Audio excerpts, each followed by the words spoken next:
안녕하세요. 수도권 근교에서 카페를 운영하는 30대 여성입니다. 저는 나이가 같은 형님과 함께 살고 있고 카페 일도 같이 하고 있어요. 다시 말해, 저와 형님은 특별한 일이 없으면 하루 24시간 내내 같이 붙어 있습니다. 제가 이 이야기를 하면 제 지인들은 아무리 그래도 형님인데 불편하지 않냐고 묻더라고요. 친정 가족과도 이렇게 붙어 있으면 불편하고 사소한 의견 충돌로 싸우게 마련인데 저와 피 한 방울 섞이지 않은 형님과 같이 있으니 불편하기는 합니다. 그래도 아직은 큰 의견 충돌 없고 나름 조용히 잘 지내고 있어요. 사실 저와 형님은 얼마 전까지만 해도 연을 끊느니 마느니 할 정도로 사이가 정말 안 좋았습니다. 그런데 지금은 하루 24시간을 싸우지도 않고 같이 있다니 조금 의아하시죠? 저와 형님이 이렇게 된 이야기 들려드릴게요. 저와 형님은 고등학교 동창이고 제 남편은 저보다 2살 적은 연하남이에요. 처음에는 몰랐는데 상견례 자리에서 제 남편의 누나가 고등학교 동창임을 알았습니다. 우리는 고등학교 때 그다지 친하지는 않은 사이였지만 내심 동창이니 좀 편한 시댁이 되지 않을까 하는 기대를 했어요. 저희 부모님도 그랬고요. 그러나 저의 시집살이는 절대 평탄하지 않았습니다.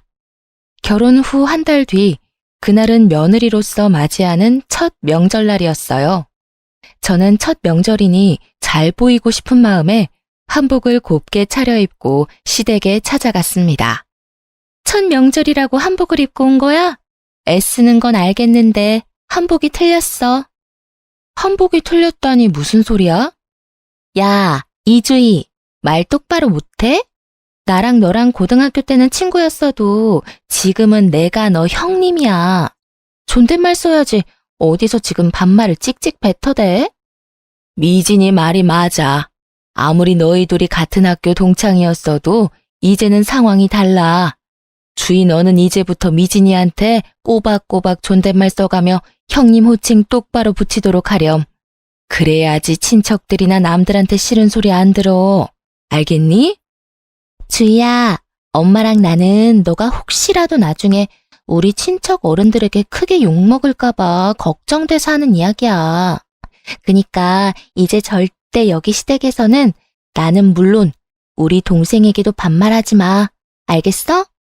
우리 친척분들 그런 거 정말 싫어하셔. 알겠지? 뭘 이런 거 가지고 애를 혼내? 그래도 주인은 첫 명절이라고 생각해서 한복 입고 왔는데 그 마음이 예쁘잖아. 다들 너무 뭐라고 하지 마. 주희야, 새벽부터 오느라 수고 많았다. 인자한 시아버지와는 다르게 시어머니는 첫 명절에 며느리의 군기라도 잡으려는지 도끼 눈을 뜨며 제 말이나 행동, 복장까지 지적하기 바빴습니다. 그런 시어머니도 시어머니지만 옆에서 얄밉게 말하는 형님이자 제 동창 김미진은 한 대 때려주고 싶을 만큼 아주 미워 보였어요. 당신은 좀 가만히 있어봐요. 여자들끼리 이야기하는데 뭘 끼어들어? 그냥 아무 말 말고 들어가서 잠이나 자요. 유일한 제 편인 듯했던 시아버지는 시어머니의 성화에 아무 말도 못하고 큰 방으로 들어가 버렸습니다. 남편은 잠깐 주차장에 짐 가지러 간다더니 함흥차사였고 저는 그저 이 상황이 너무 불편했어요. 지금 할 음식이 얼마나 많은데 불편하게 한복을 다 입고 와? 게다가 한복도 그게 뭐니? 너는 노기 홍상도 몰라? 갓 결혼한 사람은 녹색 저고리에 붉은 치마를 입어야 한다는 거. 그래, 맞아. 한복을 입으려면 제대로 입고 와야지. 네 한복만 보면 새색시가 아니라 무슨 파티장 가는 사람인 줄 알겠어. 아, 맞다. 너 고등학교만 졸업했지? 그래서 노기 홍상이라는 단어도 모르겠네. 얼른 옷이나 편한 옷으로 갈아입고 와. 왜 시키지도 않은 짓을 해서 이렇게 사람 정신사납게 만드는지 원. 빨리 이 옷으로 갈아입고 나와라. 할 일 많다. 시어머니는 저를 창고방으로 밀어넣으며 몸빼 바지에 목이 늘어난 티셔츠를 던져주셨습니다. 저는 기껏 예쁘게 차려입고 왔는데 칭찬은커녕 구박이나 듣고 있으니 너무 속상했어요. 시어머니가 던져주신 옷으로 갈아입으며 앞으로 시댁에서 무시당하지 않고 살려면 정신 똑바로 차려야겠다고 생각했습니다. 옷을 다 갈아입고 나오니 형님이 제 앞에 천조가리를 하나 던졌어요. 자, 이거 선물. 네 몸빼바지랑 잘 어울리겠네. 이거 입고 열심히 부침개도 부치고 요리도 하고 설거지도 해. 넌 이 집의 며느리니까 당연히 그렇게 해야 하는 거 알지? 형님이 던져준 천조가리는 바로 앞치마였는데 이미 김치 국물이 여기저기 묻어 있었고 세탁도 전혀 하지 않았는지 이상한 냄새까지 났습니다. 지금 누나한테 이게 뭐 하는 짓이야? 아침에 한복 입고 왔는데 그 옷은 또 뭐고? 누나? 네 누나는 나야. 어디서 지금 누나라 그래? 그냥 네 와이프 이름 부르든가 아니면 아내라고 호칭해. 너도 고졸 출신인 제 딸아 무식해지냐? 형님은 큰 목소리로 제 남편을 구박했고 그 덕에 잠깐 방에 들어가셨던 시부모님까지 다 거실로 나오셨습니다. 다들 첫 명절부터 왜 이리 소란이냐? 대체 미진이 너는 왜 주의를 그렇게 못 잡아먹어서 한달이야? 그게 아니라 미진이가 주희한테 시댁에 대한 예의를 알려주는 거지. 첫 명절에 그렇게 화려하게 꾸미고 오는 새댁이 세상 천지에 어딨어? 당신도 괜히 주의 편들지 말고 그냥 조용히 있어요. 평소처럼 가만히 있다가 부침개 다 되면 먹기나 하면 되지. 뭘 자꾸 평소답지 않게 왔다 갔다 하며 참견질이야? 영진이 너도 괜히 주희 옆에 붙어 있을 생각 말고 너네 아버지랑 같이 방에 들어가 있어. 알겠어? 시어머니는 시아버지와 남편에게 방에 들어가서 쉬라고 한 뒤 저에게는 일거리를 잔뜩 던져주셨습니다. 제가 부쳐야 할 부침개의 종류가 무려 7가지나 되었고 잡채에 만두까지 빚어야 했어요. 이렇게 본격적으로 일을 할 동안 시어머니와 아가씨는 옆에서 아무것도 하지 않고 입으로만 시키기에 바빴습니다. 저는 첫 명절이라 어지간하면 조용히 보내고 오려고 했으나 시어머니와 아가씨는 정말 너무하더군요. 제가 여기서 하라는 대로 다 하면 앞으로도 이렇게 저는 시댁에 종살이를 하는 것은 불보듯 뻔한 일이죠. 어머니, 형님, 저 혼자 이 많은 음식 못해요. 저 혼자 하는 것보다는 셋이서 나눠서 일하는 것이 빨리 끝나니까 어머니와 형님도 같이 해요. 저는 마저 전을 부칠 테니 어머니는 잡채 좀 해주시고 형님은 만두를 빚어주세요. 그럼 빨리 일도 끝나고 좋잖아요. 뭐라는 거야? 당연히 며느리가 시댁에 왔으면 음식하고 일해야 하는 거 아니야? 꼴랑 1시간 해놓고 힘들어. 우리 엄마는 매년 명절 때마다 이 모든 것을 혼자 다 하셨어.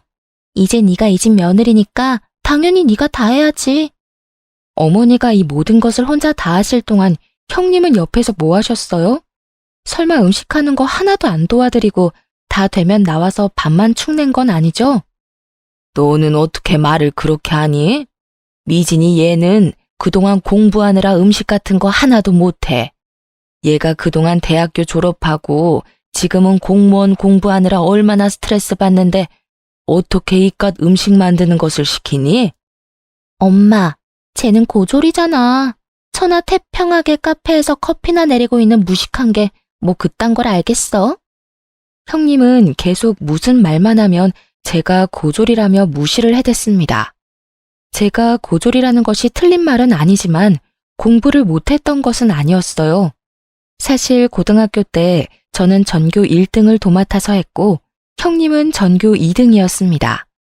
저는 고등학교 졸업 후 대한민국 사람이라면 누구나 알만한 좋은 대학교에 입학은 했으나 대학교 입학 후 집안 형편이 어려워져서 어쩔 수 없이 중퇴했어요. 그 뒤로 과외부터 시작해서 편의점, 음식점 등 불법적인 곳만 아니면 어디든 가서 아르바이트하며 돈을 모았습니다. 그러기를 2년 정도 지나니 적지 않은 돈이 모였고 그 돈으로 다시 대학교에 갈까 했으나 대학교보다는 제 사업을 시작해보는 것이 더 좋겠다는 생각이 들었어요. 그래서 카페를 차렸고 많은 시행착오 끝에 지금은 풍족하게 먹고 살 정도의 순수익으로 나오고 있습니다. 제가 이렇게 될 동안 형님은 수도권 4년제 대학교에 입학하여 무사히 졸업했어요. 아이, 고졸. 조금 있으면 점심시간이라 밥도 차려야 하는데 좀 서둘러. 언제 음식을 다 하려고 그래? 형님은 저를 고졸이라며 계속 비꼬면서 말을 했고 제가 한마디 하려던 차 남편이 먼저 형님에게 화를 내기 시작했습니다. 김미진, 너 진짜 너무한다. 어떻게 내 와이프한테 그딴 식으로 말해?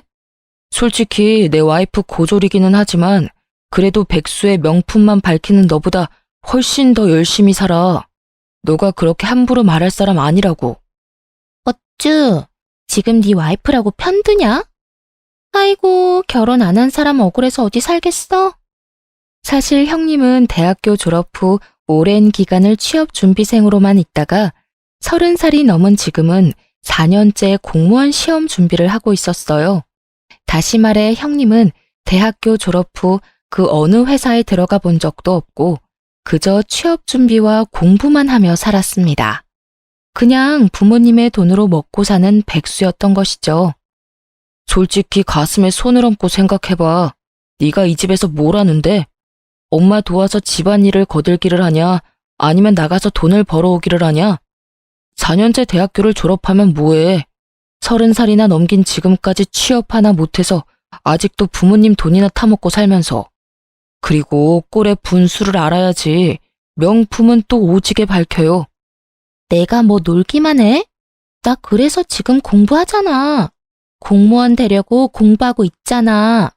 내가 1년만 맘 잡고 하면 나 분명히 공무원 된다니까. 그리고 내가 명품을 사든 말든 네가 뭔 상관인데?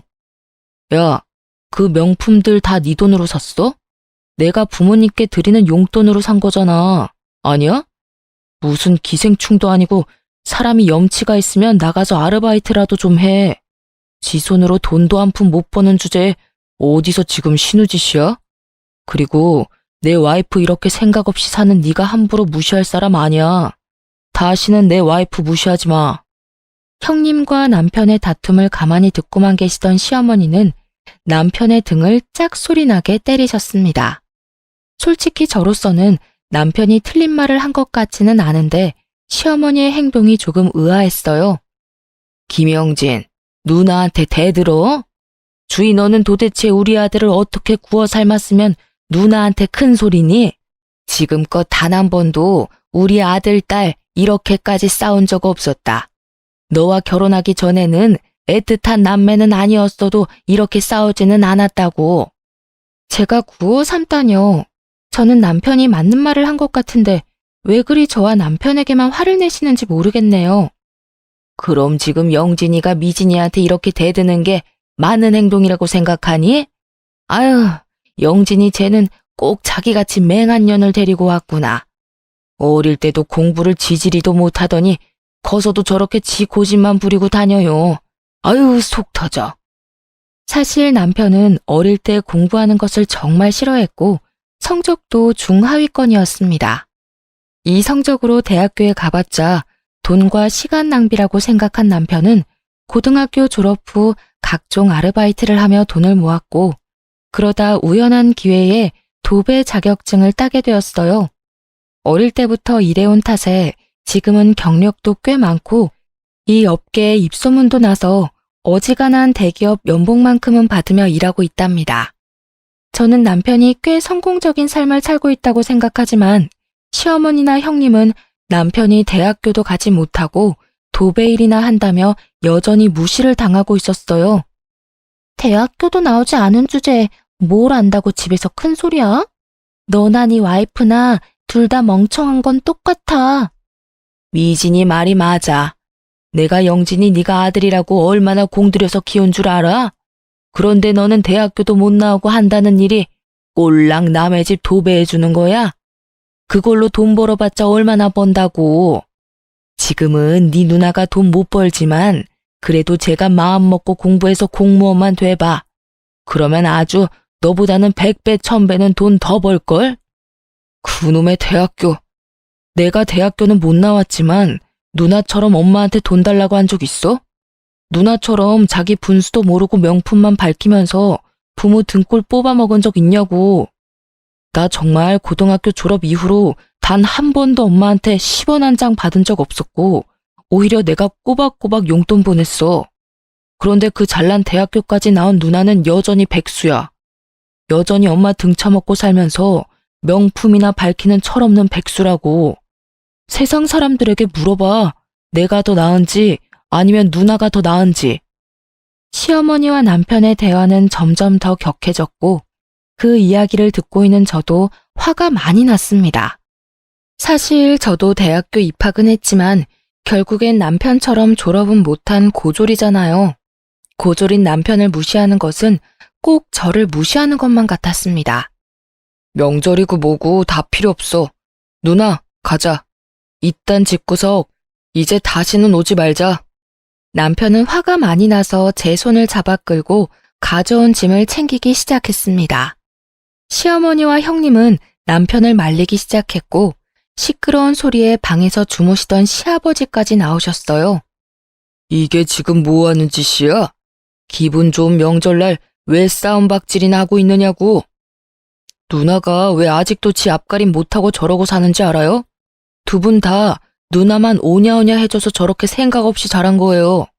이제 두 분 다 정신 좀 차리세요. 누나도 제발 정신 좀 차리고 똑바로 좀 살아. 너 지금 말 다 했냐? 이게 지금 어디서 누나한테 정신 차리라고 훈계질이야?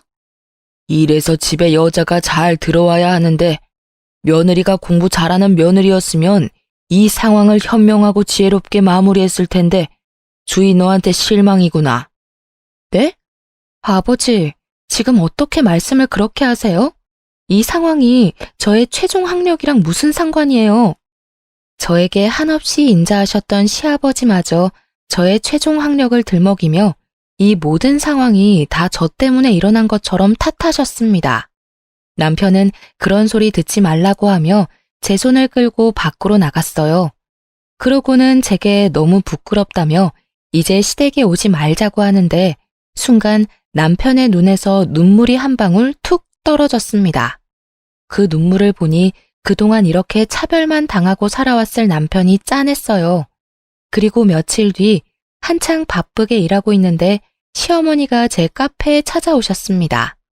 시어머니는 생각보다 큰 규모의 손님도 적지 않은 것을 보고 놀란 표정을 지으셨어요. 생각보다 카페가 크고 손님도 많구나. 명절에는 나나 미진이가 조금 과한 것 같았어. 그런데 아무리 그래도 그렇지 어떻게 며느리가 첫 명절에 그러고 가버리니? 남편이 제 손을 끌고 나가버리는데 어떻게 해요? 그럼 그 상황에서 저만 안 간다고 버텨요? 하여튼 말 대답은. 그건 그렇고 돈 좀 있니? 돈 있으면 좀 줘봐. 갑자기 웬 돈이요? 뭐 필요하신 거라도 있으세요? 그게 아니라 우리 미진이 말이다. 비록 지금은 직장이 없는 백수지만 언젠간 공무원도 될 건데 남들 보기에 없어 보이면 안 되잖아. 옷, 가방, 신발 다 명품인데 미진이가 자동차가 없어. 그래서 이번에 미진이한테 외제차 한 대 사주려는데 너가 돈 좀 줘. 시어머니는 당당하게 형님이 자동차를 사야 하니 돈 좀 달라고 하셨습니다. 일반 중고차를 사달라고 해도 기가 막힐 판국에 저도 못 끌고 다니는 외제차를 사달라니 순간 제가 잘못 들었나 싶었어요. 형님 외제차를 제가 사라고요? 아무리 그래도 그건 아니죠. 제가 뭐 엄청난 갑부도 아니고 무슨 수로 외제차를 사요? 아니긴 뭐가 아니니? 세상에 딱 하나뿐인 너의 시누이를 위해서 그것도 못 해줘? 그래, 지금은 돈 아깝다고 생각할 수 있어. 그런데 우리 미진이가 이악 물고 공부해서 공무원만 돼봐. 그럼 설마 외제차 사준 너를 모른 척 하겠어? 외제차가 한두 푼도 아니고 어떻게 쉽게 사줘요. 그리고 자동차를 끌고 다니려면 면허증이 있어야 하는데 면허는 있어요? 형님 면허증 없는 거로 알고 있는데요. 이번에 필기시험 보긴 봤는데 떨어졌나 보더라. 그래도 고등학교 때 전교 2등까지 한 아이니 다음엔 붙겠지. 아직 운전면허증도 없으면서 무슨 외제차예요. 그리고 저는 형님이 면허증이 있어도 그 돈 절대 절대 못 보태요. 솔직히 우리 집 형편 너도 잘 알잖아. 우리 집에서 미진이한테 그래도 외제차 사줄 능력 되는 사람 너랑 영진이 뿐이야. 무조건 안 된다고만 하지 말고 좀 긍정적으로 생각해봐. 사람이 어쩜 그렇게 비관적이야? 대학을 안 다녀서 그런가? 아무튼 너가 돈 보태주는 걸로 알고 난 이만 가보마. 사실 시댁은 형편이 넉넉하지가 않았습니다. 시아버지는 중소기업에서 이사님 직급으로 계시고 시어머니는 결혼 후 평생을 전업주부로만 사셨어요. 그런데 요새 경기가 좋지 않다 보니 시아버지의 월급이 제때 나오지 않은 상황이었고 그래서 시댁의 형편은 안 그래도 좋지 않은데 더 어려워졌습니다. 저와 남편은 그나마 잘 벌어서 조금씩 생활비를 보태주고는 있으나 아무리 그래도 형님 외제차를 사달라고 하시는 어머니의 말씀은 도무지 제 상식으로는 이해가 가지 않았어요. 그렇게 시어머니는 제 속을 뒤집어 놓고 나가셨고 저는 생각할수록 어이가 없어서 그저 냉수만 들이켜고 있었습니다. 그러고 있는데 카페에 제 고등학교 동창인 수진이와 민희가 놀러 왔어요.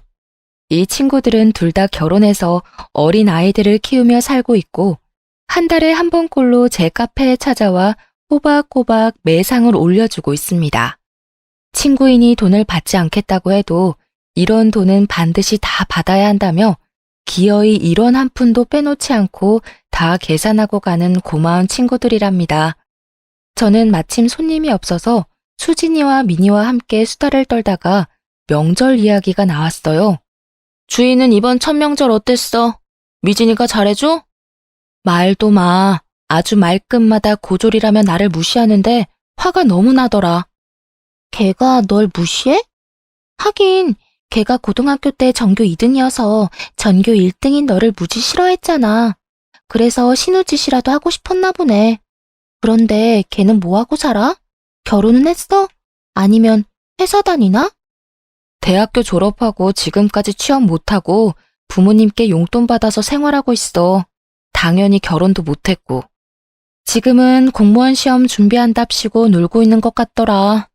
보니까 부모님께 돈 받아서 명품만 엄청 사나 봐. 나이 30 먹고도 부모님께 용돈 받는 사람이 있다니 여러모로 대단하네.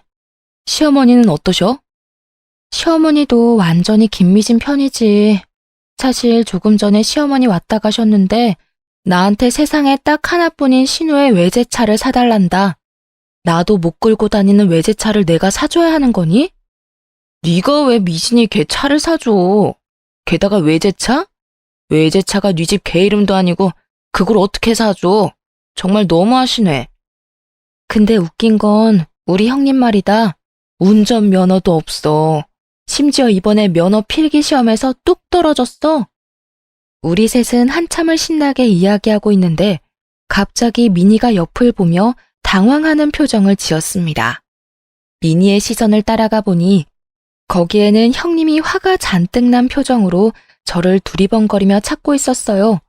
그러다 형님과 제가 눈이 마주쳤고 형님은 바로 저한테 다가왔습니다. 야, 너 우리 엄마한테 내 차 못 사준다고 했다며? 이진이 오랜만이다. 잘 지냈어? 기둥 뒤에 가려져서 못 봤네. 너희 셋은 아직도 연락하며 지내? 나야 뭐 그럭저럭 잘 지내지 뭐. 온 김에 우리 커피나 한잔 하자. 그래도 우리 다들 고등학교 동창인데 커피 한 잔은 할 수 있지? 수진이와 민희는 형님을 자리에 앉혔고 저는 갑자기 단체 손님이 와서 더는 함께 할 수 없었습니다. 손님에게 커피와 디저트를 다 건네고 다시 수진이 민희에게 갔을 때는 뭔가 분위기가 묘하게 이상했어요. 수진이와 민희의 표정은 신났고 형님은 그 사이에서 표정이 일그러져 있었습니다. 내가 웃긴 얘기 하나 해줄게. 남편 회사에 34살인데 신입으로 들어온 여직원이 하나 있거든? 그때까지 뭐 했냐고 물으니까 글쎄 공무원 시험 준비하다 안 돼서 회사에 취업했다는 거 있지? 근데 들어보니까 좋은 대학교를 졸업한 것 같은데 계속 취업도 안 하고 공무원 시험 준비하며 부모님 등골이나 빼먹고 산 것 같더라고. 근데 집이 잘 사는 것도 아닌데 명품은 발끝까지 휘감고 다니더라. 지 주제를 알아야 되는데 또 꼴의 자존심은 높아서 부모님한테 외제차 사달라고 졸랐다 하더라고. 어머, 나이가 30살이 넘었는데도 아직도 정신을 못 차렸네. 일은 잘해? 그런 사람이 일을 잘하겠니? 이번에 회사에 외근이 많아지면서 회사에서도 운전면허 따라고 했는데 필기시험도 떨어졌다더라. 자기 말로는 대한민국 인류대학을 나왔다는데 필기시험을 떨어진 게 말이 되니? 그냥 생각 자체가 없는 사람인가 보다. 그 나이 먹도록 아직도 부모님 돈으로 살고 싶을까? 나라면 적어도 편의점 아르바이트라도 하면서 내 생활비는 벌었을 거야. 어머, 근데 미진아, 어디 아파? 표정이 왜 이렇게 안 좋아? 얼굴은 또 왜 이렇게 빨개? 열이라도 나나? 아니, 그냥 나 먼저 간다. 형님은 후다닥 나가버리고 그 모습을 본 수진이와 민희는 배꼽을 잡고 웃었습니다. 들어보니까 제가 손님 응대하느라 바쁜 동안 수진이와 민희가 계속 대화를 나누며 은근히 형님을 무시했나 보더라고요. 누가 들어도 형님 본인을 욕하는데 또 대놓고 자신의 욕을 한 것도 아니니 화를 낼 수도 없고 그 자리에 있자니 화는 나고 뭘 어찌하지를 못하다가 결국 뛰쳐나가버린 것이죠. 그날은 금요일이라 그런지 손님들이 정말 많았고 정신이 하나도 없던 와중 형님에게 전화가 왔어요. 화장실 갈 새도 없이 바빴던 터라 형님의 전화도 당연히 받을 수 없었고 그렇게 마감까지 아주 바쁘게 보냈습니다. 그리고 퇴근 후 남편과 간단히 맥주 한 잔을 한 후 잘 준비를 하는데 밖에서 누가 우리 집 문을 3개 두드리더라고요. 문을 열어보니 형님이었는데 술을 얼마나 먹었는지 제정신이 아니었습니다. 야, 네가 뭔데 감히 친구들한테 내 욕을 해? 아까 수진이랑 미니 말이야. 어떻게 걔네들이 내 이야기를 다 알아? 무슨 소리세요? 수진이랑 미니가 뭘 어쨌는데요? 걔들 남편인가 하는 사람이 다니는 회사 여직원 이야기. 내 이야기 아니냐고. 네? 저는 전혀 모르겠는데요. 발뺌하는 거 봐. 좋은 대학교 졸업하고 취업 안 하고 공무원 준비하면서 부모님 등골 빼먹는 이야기. 운전면허 떨어지고 외제차 사달라고 한 것까지 다 내 이야기잖아. 나랑 나이도 같고 말이야. 내가 바본 줄 알아? 그 회사에 형님 같은 사람이 또 있나 보죠 뭐. 세상에 나랑 똑같은 사람이 또 어딨어? 그게 말이 돼? 잘 알긴 안 해. 들어보니까 와이프는 그냥 사실을 다 말한 것뿐인데 그게 이 밤에 이렇게 와서 행패를 부릴 정도로 화낼 일이야? 술 취했으면 집에 가서 곱게 잠이나 자. 여기서 주정 부리지 말고. 뭐? 주정? 너 누나한테 말 다 했냐? 형님은 술에 잔뜩 취해서 언성이 점점 높아지기 시작했고 남편은 그런 형님을 쫓아내버렸습니다. 내심 형님이 술에 많이 취해서 혼자 길 가다가 무슨 일을 당할까 걱정되긴 했는데 남편은 술에 아무리 취했어도 항상 집은 알아서 잘 찾아갔다고 하며 걱정하지 말라고 했어요. 그렇게 저와 남편은 잠이 들었습니다. 한창 잘 자고 있는데 남편의 핸드폰이 무섭게 울렸어요. 시계를 보니 새벽 3시였고 뭔가 불길한 기운을 느끼며 전화를 받았습니다. 잠시 후 남편은 귀신이라도 본 것처럼 손을 덜덜 떨고 얼굴은 창백해졌어요. 무슨 일이야? 왜 그래? 우리 부모님이 돌아가셨대. 그게 무슨 자다가 봉창 두드리는 소리야? 보이스피싱이나 그런 거 아니고 진짜야? 전화 건 사람이 누구였는데? 남편의 말로는 형님이 술 취해서 집으로 가다가 길바닥에 누워 잠이 들었는데 마침 순찰 중이던 경찰이 형님을 발견하고는 경찰서로 데리고 갔다고 합니다. 그리고서 시부모님께 연락했는데 시부모님은 딸이 그 새벽에 술에 취해 경찰서에 있다니 얼마나 놀라셨겠어요. 그래서 정신없이 운전하다가 화물차를 들이박아 교통사고가 크게 나서 현장에서 돌아가셨다는 것입니다. 저는 시부모님에 대한 애틋한 정이 있던 것은 아니었지만 건강하셨던 분이 갑자기 돌아가셨다니 너무 충격적이었어요. 그렇게 저와 남편은 시부모님의 장례를 치르게 되었습니다. 장례식장을 잡고 영정사진을 준비하는 동안에도 형님은 여전히 술이 깨지 않아 해롱거렸습니다. 새벽녘이 다 돼서야 형님은 정신을 차렸고 부모님이 교통사고로 돌아가신 상황을 알게 되었어요. 지금껏 제대로 된 효도도 못했는데 나 때문에 돌아가신 거야, 나 때문에. 에이, 내가 술만 먹지 않았어도. 형님은 어린 아기처럼 발을 동동 구르며 우는데 그래도 고등학교 때부터 알던 사이라 그런지 안타까워 보였습니다.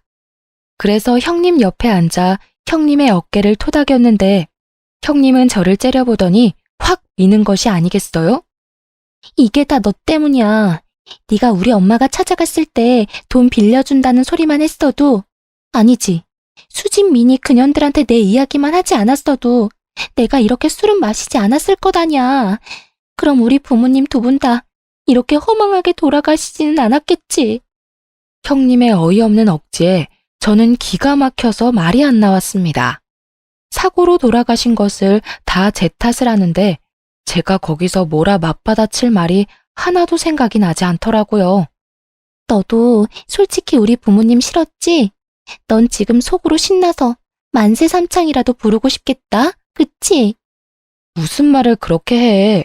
내가 형님이라고 대접해주니까 웃음냐? 둘 다 그만해. 여기 부모님 장례식장이야. 싸움터 아니라고. 싸우더라도 장례식 다 끝나고 싸워. 울부짖음에 가까운 남편의 말에 저와 형님의 대화는 중단되었습니다. 그 뒤로도 형님은 제게 자기 부모님을 죽인 년이라며 끔찍한 원수를 보듯이 저를 흘겨보았어요.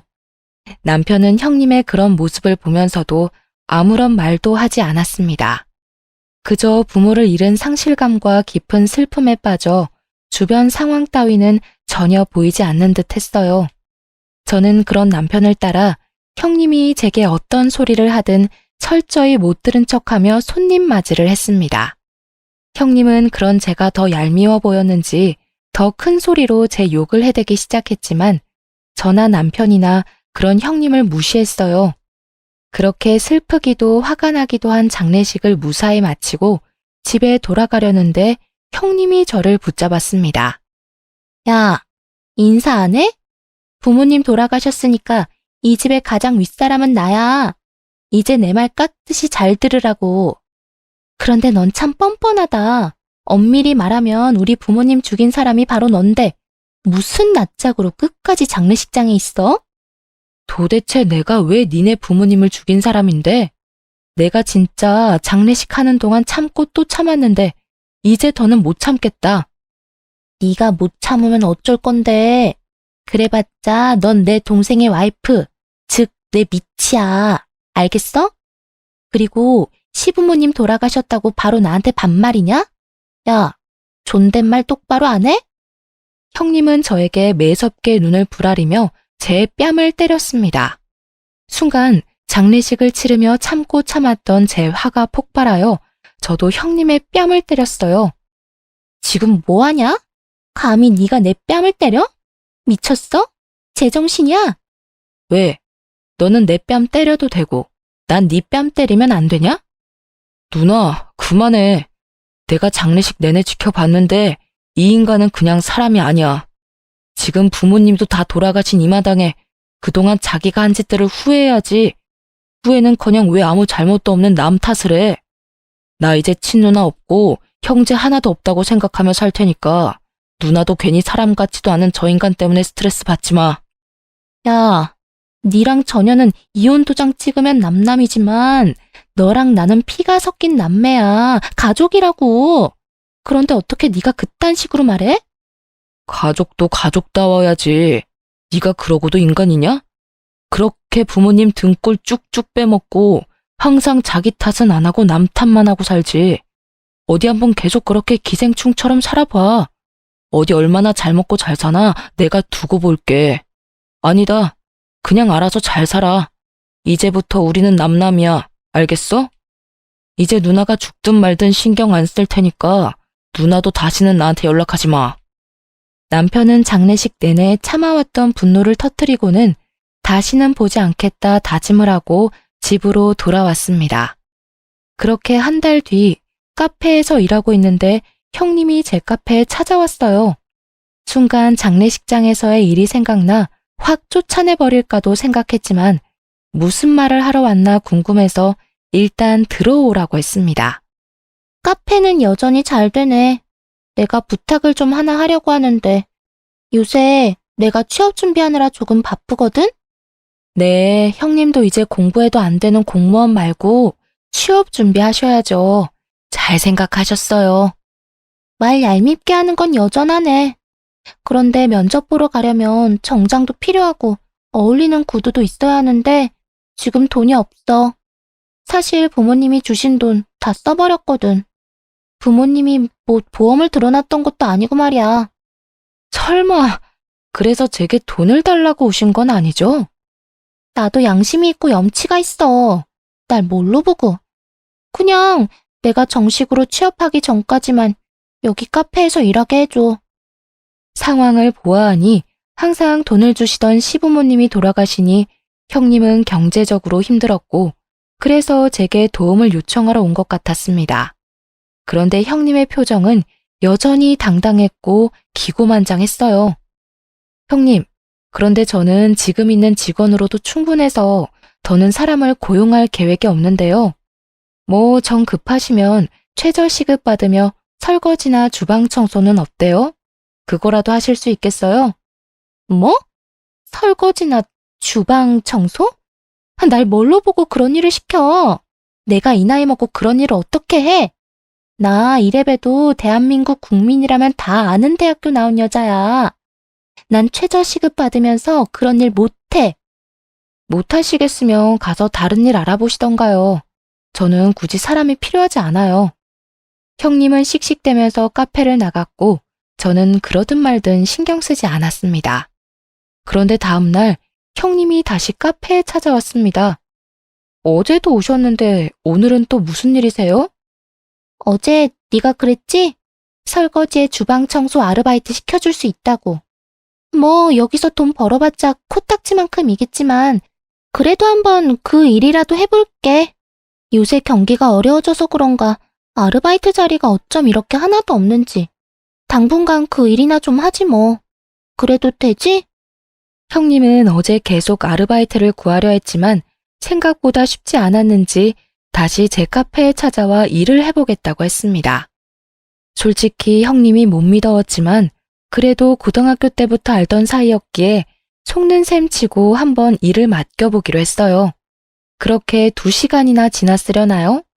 손님들은 밀어닥치는데 컵이며 접시가 하나도 없는 것입니다. 혹시나 하는 마음에 주방에 가보니 설거지를 하고 있어야 할 형님이 보이지 않았어요.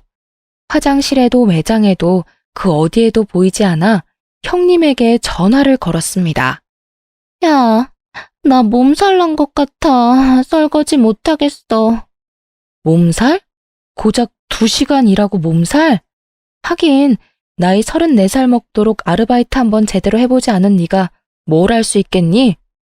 솔직히 형님이 일을 잘할 것이라고는 애초에 기대도 하지 않았지만 그래도 저는 하루는 버틸 줄 알았습니다. 그런데 하루는커녕 고작 2시간 하고 도망을 갔다니 좀 어이가 없었어요. 고작 2시간이라니.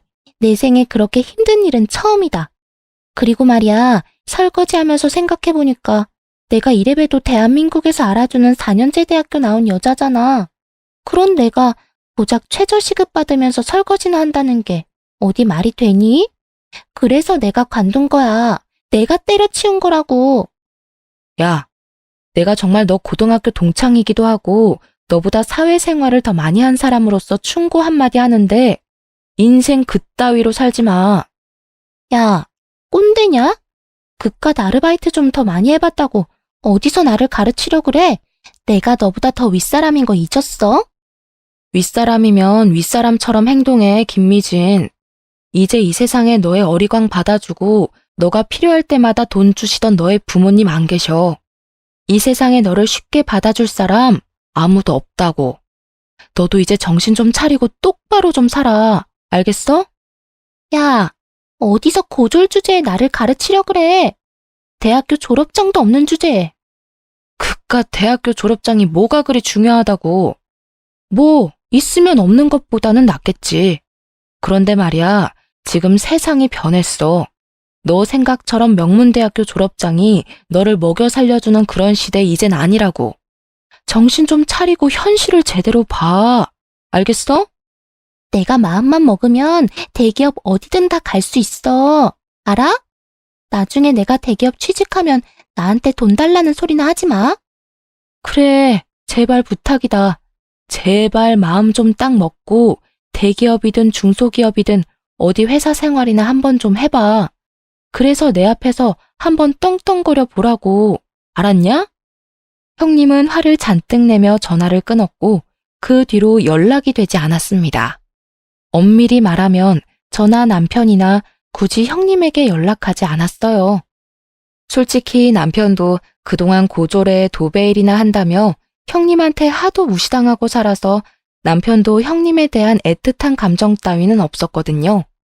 그 뒤로 석 달이 지났습니다. 카페는 여전히 잘 되고 있었고 특히 그날은 개업 이래로 최대의 매출을 찍은 날이라 뿌듯하고 즐거운 마음으로 가게를 정리하고 있었어요. 영업이 다 끝났는데 누군가가 거짓골로 가게 문을 열고 들어왔습니다. 자세히 보니 형님이었어요. 주희야, 제발 나 좀 살려줘. 너무 배도 고프고 당장 잠잘 곳도 없어. 형님은 저를 보더니 대뜸 무릎을 꿇으면서 엉엉 울기 시작했습니다. 무슨 일인가 싶어 사연을 들어보니 지난 3개월간 회사에 가기 위해 이력서를 많이 냈지만 단 한 번도 면접 보러 오라는 연락조차 받지 못했다고 해요. 아르바이트라도 해보려고 했지만 평생 일 한 번 제대로 해보지 않은 사람이 무엇을 할 수 있겠나요? 당연히 갈 때마다 혼만 잔뜩 나다 쫓겨났다고 합니다. 당장 먹고 살 방법이 없어져서 집도 다 팔고 부모님의 돈으로 샀던 명품 가방도 다 팔고 찜질방을 전전하며 살았다고 해요. 그래서 말인데 나 오늘 너네 집에 가서 자면 안 될까? 정말 이제는 밖에서 노숙해야 할 판이야. 아무것도 없다고. 형님은 애처로운 눈빛으로 제게 부탁을 했지만 그동안 형님이 저를 무시했으니까 솔직히 같이 집에 가기 싫었어요. 남편에게 전화해서 물어보니 남편 역시 절대 안 된다고 하더군요. 그런데 또 여자인데 밖에서 자라고 할 수는 없으니 그냥 가게에서 자라고 하고 왔습니다. 다음날 저는 카페에 출근해서 깜짝 놀랐어요. 솔직히 그동안 형님의 행적을 보았을 때 카페에 엉망진창이 되어 있을 것으로 생각했습니다. 그런데 시키지도 않은 가게 청소에 정리까지 다 해놨더라고요. 그 모습을 보니 형님이 아주 약간은 철이 든 것으로 보여서 속는 셈 치고 형님에게 설거지 좀 해달라고 했습니다. 설거지? 알았어. 내가 할게. 또 시킬 일 있으면 뭐든 말만 해. 나 열심히 일할게. 쫓아내지만 말아줘. 형님은 제 말이 떨어지기가 무섭게 주방으로 들어가 컵과 그릇에 광이 날 때까지 설거지를 열심히 했습니다. 그 뒤로도 가게의 온갖 굳은 일을 도맡아 했어요. 그리고 4개월이 지난 지금까지도 농땡이 한번 부리지 않고 아주 열심히 일하고 있답니다. 지금은 달라진 형님과 함께 우리 집에서 같이 생활하고 있어요. 사실 불편하기는 하지만 그래도 형님이 집안일도 잘 도와주고 있습니다. 그동안 형님에 대한 안 좋은 기억만 가득한 저와 남편이지만 이제 마음의 벽을 허물고 서서히 형님을 가족으로 받아들여 보려고 해요. 저와 형님의 길고 긴 이야기는 여기까지입니다. 사실 여기에 이렇게 사연을 보내는 것이 형님의 욕을 쓰는 것 같아 조금 찔리기는 하지만 그래도 형님도 한번 우리 이야기 써보라고 해서 이렇게 글을 남겼어요. 마지막으로 여기에 제 동창이자 형님인 미진이에게 한마디 하고 싶네요. 미진아, 한동안은 내가 너를 오해했지만 그래도 이제는 평생 가족으로 함께 늙어가고 싶다. 우리 이제는 제발 싸우지 말고 행복하게 살자.